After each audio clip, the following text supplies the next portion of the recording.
God had a plan to bring blessing to the whole world through the family of Abraham. God brought Abraham out of his homeland and made unbreakable promises to him. These promises are called a covenant.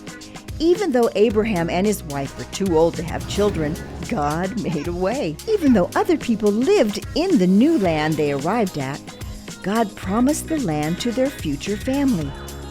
Even though all people sin and make bad choices, the family of Abraham would grow up to be a blessing to the whole world. Isaac was Abraham and Sarah's son, the child that God miraculously gave them. Isaac married Rebekah, and they had twin sons. They were Abraham's grandsons. The twins were born on the same day, but Esau was older. At this time in history, the firstborn son got most of the attention, though, since he would carry on the family name. Well, Jacob and Esau grew up. Esau, the older son, was a hairy man. He must have been really hairy because his name actually means hairy. The younger twin was named Jacob. Esau grew up to like hunting and being outside. He was his father's favorite, but Jacob was a thinker who liked to stay home. He was his mother's favorite. One day Esau came back from hunting, and he was very hungry. He saw his brother stirring some stew. The smell made his stomach growl. Jacob said to Esau, "I will give you some stew, but you must promise that I get your birthright." As a firstborn, Esau had a right to a much bigger inheritance than his younger brother.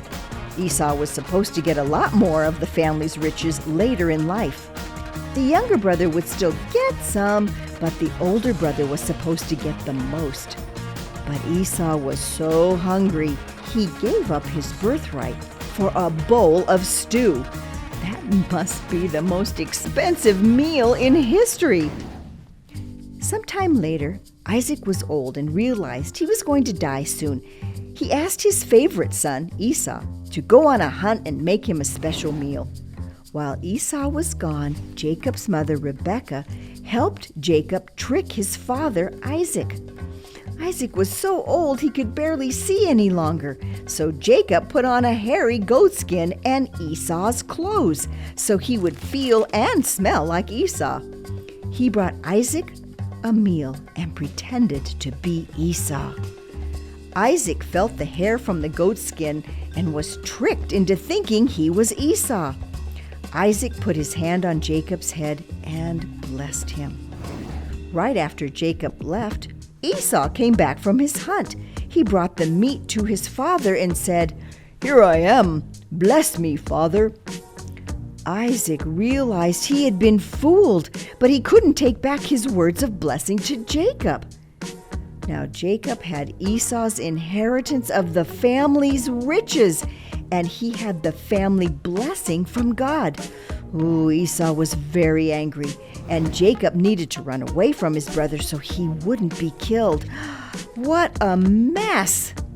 God had chosen this family to restore his relationship with the world, even though this special family needed God to save them. But God kept his promise to the family of Abraham, Isaac, and Jacob. No matter what, God keeps his promises.